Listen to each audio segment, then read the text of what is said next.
I declare the House in committee for consideration of the Royal Society of New Zealand Amendment Bill. Mr. Speaker. Mr. Chairman.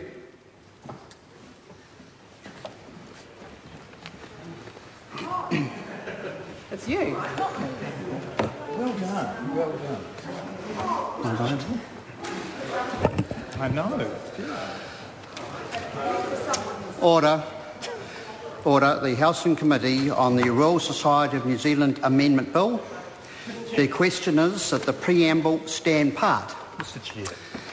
Grant Robertson. Thank you very much, Mr. Chair, and welcome colleagues to the Royal Society of New Zealand Amendment Bill.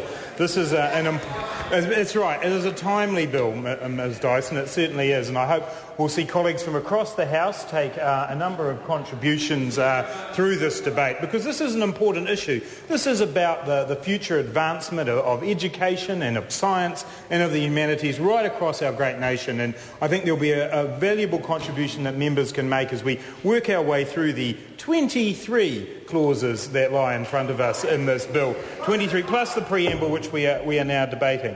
And as the Chair noted, we are debating the preamble, which sets out two things which I want to go into some depth about now.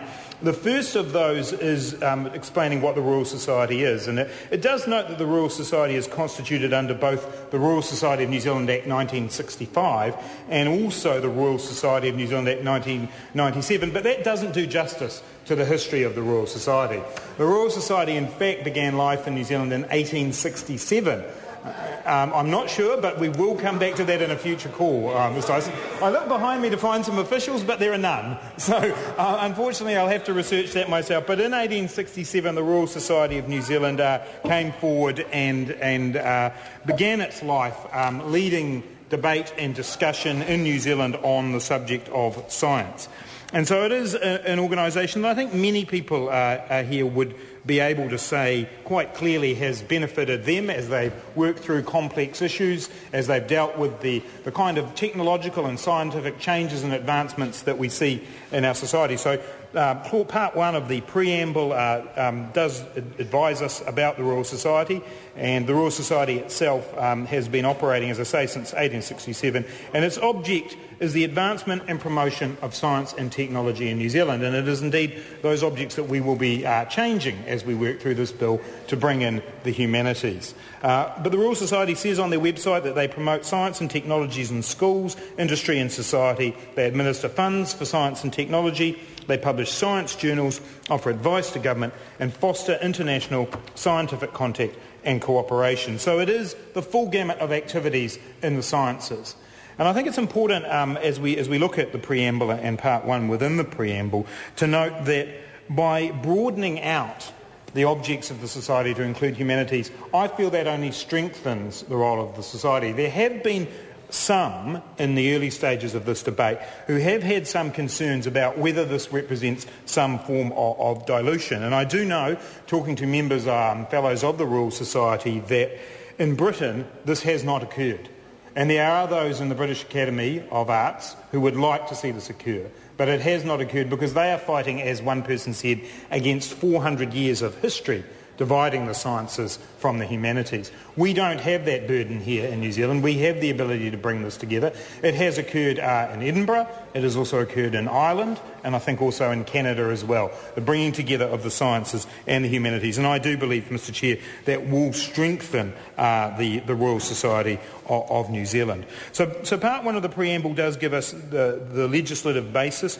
The Royal Society of New Zealand Act 1997 is the basis of the discussion that we will be having this evening and perhaps moving into other days in the House. And I think it's worthwhile reflecting, as Clause 1 of the preamble does, on the Royal Society of New Zealand Act 1997.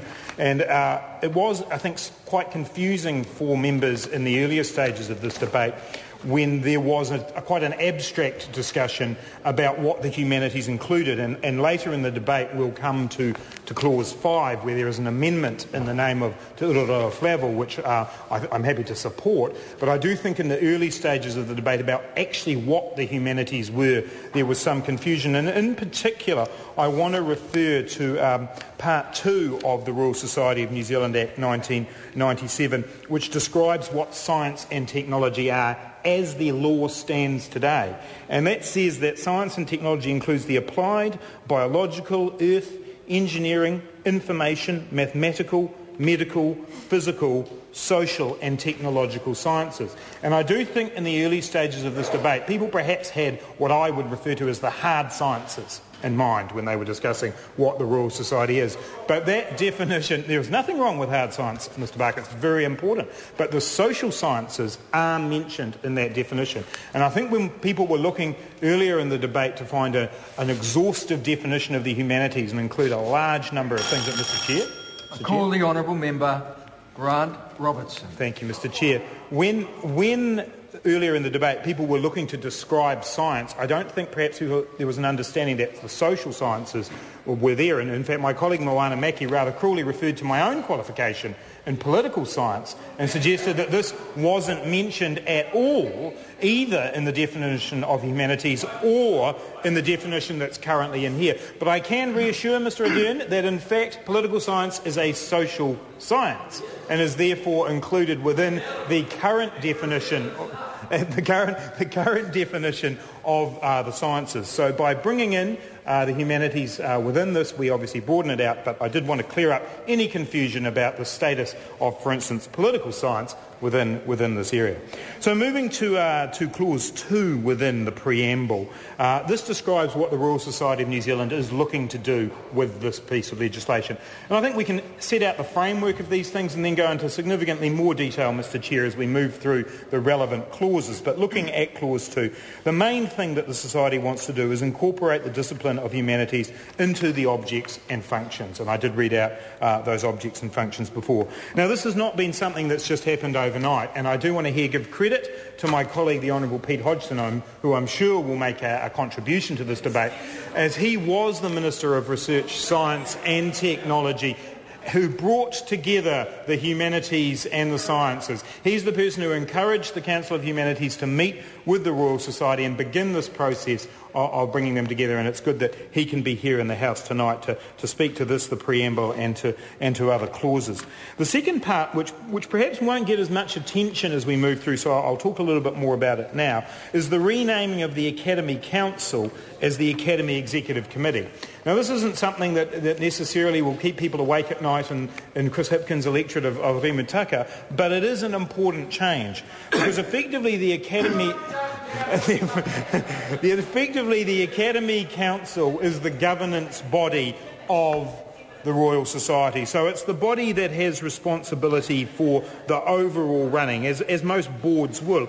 And it's a board that includes not only scientists. It does include some scientists. It includes Garth Carnaby, who's currently also the president of the council. It includes Keith Hunter from Otago University, who's also a member of the council. But it also includes outsiders. It includes, for instance, Phil O'Reilly from Business New Zealand. So that's the Academy Council. That's right. I should say it clearly. That's the Council of the Royal Society. That's the Council of the Royal Society that includes those people. What subclause B is doing is renaming the Academy Council to be the Academy Executive Committee. Now, that is a different body from the Council of the Society. That is the body that, in fact, is the scientific body. It makes the awards of prizes. It puts in the advice to government around scientific issues. So perhaps I should restate that, Mr. Chair. I wasn't totally clear there. What we have in the Royal Society is the Council of the Royal Society, which is the governance body. And what Part B here, 2B, is doing is renaming the Academy Council the Academy Executive Committee to avoid any confusion. And that Academy Executive Committee is the scientific body, peak body within the Royal Society, who make the awards, who ensure that policy is commented on and advised on.